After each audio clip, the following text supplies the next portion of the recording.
Baik, bismillahirrahmanirrahim. Assalamualaikum warahmatullahi wabarakatuh. Perkenalkan, nama saya Mariani dengan NIM 2527 222074. Jadi, di sini saya akan memenuhi tugas ujian tengah semester mata kuliah Studi Al-Quran, dosen pengampu Dr. Nailun Najah, LC, MTHI. Jadi, di sini saya akan menjelaskan tentang pergeseran karakter ayat Makkiyah dan Madaniyah dalam konteks transformasi sosial umat Islam pada waktu itu.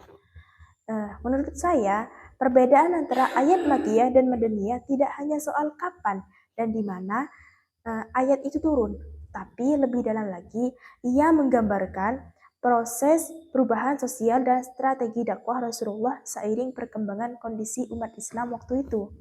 Di Mekah, umat Islam masih berada pada fase pembentukan iman dan karakter, belum memiliki kekuatan sosial maupun politik. Maka wajar saja jika ayat-ayat Makkiyah itu menekankan aspek tauhid, keimanan pada hari akhir, keikhlasan, dan kesabaran. Ayat-ayat pada fase ini menggunakan bahasa yang menyentuh emosi dan hati, karena tujuannya adalah untuk membangun kesadaran spiritual dan moral di tengah masyarakat yang penuh kemusyrikan dan ketidakadilan pada waktu itu. Namun, setelah hijrah ke Madinah, umat Islam mulai membentuk komunitas dan tatanan sosial yang mandiri. Situasi sosialnya berubah. Umat Islam bukan lagi kelompok tertindas, tapi mulai memiliki posisi politik dan tanggung jawab sosial. Maka, ayat-ayat Madaniyah pun berubah karakter lebih rasional, normatif, dan aplikatif. Banyak berbicara tentang hukum, muamalah, politik, perang, dan etika sosial lainnya. Bagi saya, ini menunjukkan transisi dari dakwah berbasis spiritual menuju dakwah berbasis sosial dan kelembagaan. Islam tidak berhenti di masjid ataupun hati manusia saja, tetapi berkembang menjadi sistem kehidupan yang menata masyarakat. Dalam konteks sejarah, perubahan karakter ayat ini mencerminkan kematangan peradaban Islam awal dari komunitas Islam dari komunitas iman menuju komunitas sosial politik yang berkeadilan. Lalu, yang kedua saya akan menjelaskan tentang refleksi terhadap kondisi umat Islam Indonesia masa kini. Kalau kita refleksikan dengan kondisi umat Islam di Indonesia sekarang, sebenarnya kita sedang berada di antara dua fase itu, antara semangat spiritual Makkiyah dan tantangan sosial Madaniyah. Di satu sisi, semangat keislaman umat sangat tinggi, dakwah semakin mudah diakses melalui media sosial. Banyak orang tertarik belajar agama dan berbagi konten dakwah. Ini bisa dianggap sebagai kebangkitan fase Makkiyah karena fokusnya masih banyak pada penguatan iman, moral, dan simbol keagamaan. Namun, di sisi lain, kita sering melihat bahwa kekuatan iman itu belum selalu bertransformasi menjadi perilaku sosial dan politik yang matang. Di sosial media, di media sosial, misalnya, banyak dakwah yang justru menimbulkan perpecahan, saling hujat, dan klaim kebenaran. Ya, seperti banyak hoax lah di antara umat Islam lainnya. Dalam politik pun, nilai-nilai Islam kadang hanya dipakai sebagai alat identitas, bukan panduan moral untuk menegakkan keadilan. Dari sini, saya melihat bahwa tantangan umat Islam Indonesia tingkat dari fase Makkiyah menuju Madaniyah, artinya dari dakwah yang hanya menekankan simbol menuju dakwah yang membangun kesadaran sosial, etika politik, dan tanggung jawab moral di ruang sosial dan digital. Kita butuh dakwah yang bukan hanya memurnikan akidah, tapi juga memperkuat solidaritas, literasi, dan keadilan sosial. Sama seperti perubahan dakwah Nabi dari Mekah ke Madinah, kita pun harus belajar menyeimbangkan antara iman dan peradaban, antara spiritualitas dan sosialitas. Nah, menurut saya perubahan karakter ayat dari Makkiyah ke Madaniyah itu bukan sekedar perubahan waktu, melainkan perjalanan dakwah dari membentuk manusia beriman menjadi masyarakat berperadaban. Refleksi bagi umat Islam Indonesia adalah bagaimana menjadikan semangat keagamaan bukan sekedar identitas, tapi juga kekuatan sosial dan moral untuk memperbaiki bangsa, baik dalam dunia nyata maupun dunia digital. Jadi itu adalah sebuah pemikiran dari saya. Kurang lebihnya mohon maaf. Assalamualaikum warahmatullahi wabarakatuh. Materi yang kedua yaitu tentang muhkam mutasyabih.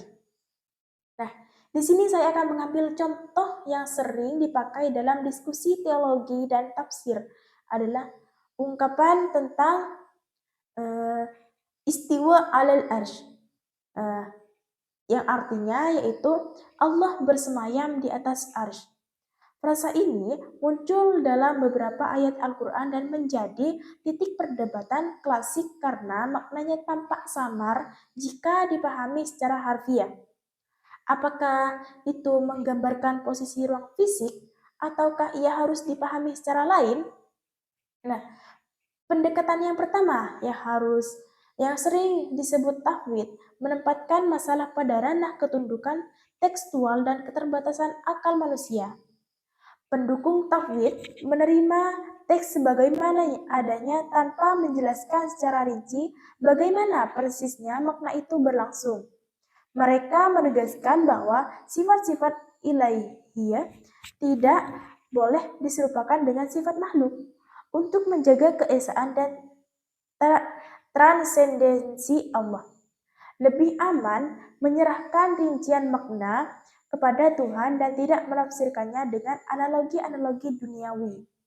Kelebihan pendekatan ini adalah menjamin kehati-hatian teologis. Itu ia meminimalkan risiko antropomorfisme, yaitu menganggap Allah seperti makhluk dan menjaga batas-batas ajaran yang sudah dipelihara oleh tradisi keagamaan selama berabad-abad. Keterbatasannya terasa ketika pendengar atau pembelajar menginginkan penjelasan yang koheren dengan rasionalitas modern. Tahwid tidak terlihat tidak memuaskan secara intelektual karena meninggalkan pertanyaan mendasar tanpa menjelaskan yang dapat diuji atau dibahas lebih lanjut. Nah, pendekatan yang kedua yaitu yang biasa disebut dengan takwil. Berusaha memberikan penafsiran rasional atau konseptual terhadap frasa yang tampak samar itu. Dalam kasus istiwa alal arsh, penafsir yang menakwil mungkin mengatakan bahwa kata tersebut menunjuk pada kekuasaan, pengaturan, atau kendali ilahiyah atas ciptaan, bukan posisi fisik di ruang 3 dimensi. Nah, takwil berusaha menyelaraskan teks dengan prinsip-prinsip teologis lainnya, misalnya bahwa Allah tidak terbatas oleh ruang dan waktu, dan dengan akal sehat. Kelebihan pendekatan ini adalah kemampuan menjembatani bahasa teks dengan konsepsi rasional yang lebih mudah diterima orang yang berpikir rasional atau ilmiah. Ia memberikan wawasan konseptual, membantu memahami bagaimana atribut-atribut ilahiyah bekerja tanpa menjadikannya serupa makhluk. Keterbatasannya adalah potensi subjektivitas. Penafsiran yang berbeda-beda dapat muncul. Dan jika tidak dikontrol oleh metodologi tafsir yang kuat, yaitu bahasa, konteks, tradisi ulama, takwil dapat melahirkan tafsiran yang menyimpang dari maksud teks asli menurut tradisi. Secara praktis dan akademik, sikap yang paling matang adalah menghormati kedua dimensi itu, menghargai warisan tekstual dan tradisi ulama yang berhati-hati, sekaligus tidak menutup ruang bagi akal untuk bekerja mencarikan pemahaman yang konsisten. Dalam praktiknya ini berarti beberapa hal. Pertama, pelajari dulu bagaimana para mufassir klasik dan otoritatif membahas ayat tersebut. Bahasa Arab, makna leksikal, konteks ayat, dan tradisi tafsir, riwayah, dan dirayah harus menjadi landasan awal. Kedua, bila memilih penafsiran tawil, dasarilah penafsiran itu pada kaidah tafsir yang kuat, konteks keseluruhan wahyu, prinsip-prinsip akidah, misalnya penolakan terhadap antropomorfisme dan konsistensi internal ajaran agama. Ketiga, bila memilih tafwid, lakukanlah pengajaran yang menjelaskan alasan metodologisnya. Mengapa penyerahan kepada Tuhan dipandang lebih amat secara teologis agar tidak terkesan sebagai penghindaran intelektual. Nah, keempat, jagalah sikap ilmiah. Nyatanya dengan jujur bahwa beberapa perkara terkait hakikat Tuhan memang berada di luar jangkauan kepastian rasional manusia, dan jangan mengklaim kepastian absolut pada satu pendekatan bila dasar-dasarnya berbeda. Secara etis dan sosial, perbedaan pendekatan ini sebaiknya dipandang sebagai kekayaan tradisi intelektual, bukan ancaman. Perbedaan yang sehat dan memicu kajian kritis selama tetap dilakukan dengan rasa saling menghormati yang pada akhirnya memperdalam pengertian. Untuk pelajar dan pengkaji, rekomendasi aplikatifnya adalah bersikap metodis, kuasai teks dan tradisi terlebih dahulu. Pahami alasan teologis di balik tafwid, dan bila melakukan takwil, kembangkan argumen yang berlandaskan bahasa, konteks, dan kaidah akal yang dapat dipertanggungjawabkan. Hindari sikap dogmatis yang menolak dialog. Di saat yang sama, hindari juga relativisme tanpa batas yang menjadikan wahyu sebagai bahan rekonstruksi bebas tanpa pedoman. Singkatnya, tafwid dan takwil menawarkan dua cara berbeda untuk menjaga keseimbangan antara kesetiaan pada teks wahyu dan tuntutan rasional. Keduanya memiliki nilai dan batas. Tafwid menjaga kehati-hatian teologis. Takwil menawarkan koherensi intelektual. Sikap yang kritis dan matang adalah menggabungkan kehati-hatian tradisi dengan ketegasan metodologis dalam penafsiran, serta menjaga dialog antar pendekatan agar pemahaman tentang teks-teks mutasyabih tentang hidup bertanggung jawab dan relevan. Baik, itulah penjelasan tadi tentang perbedaan antara tahwid dan takwil menurut pemikiran saya. Nah, kurang lebihnya mohon maaf. Semoga bermanfaat. Akhirul kalam. Wassalamualaikum warahmatullahi wabarakatuh.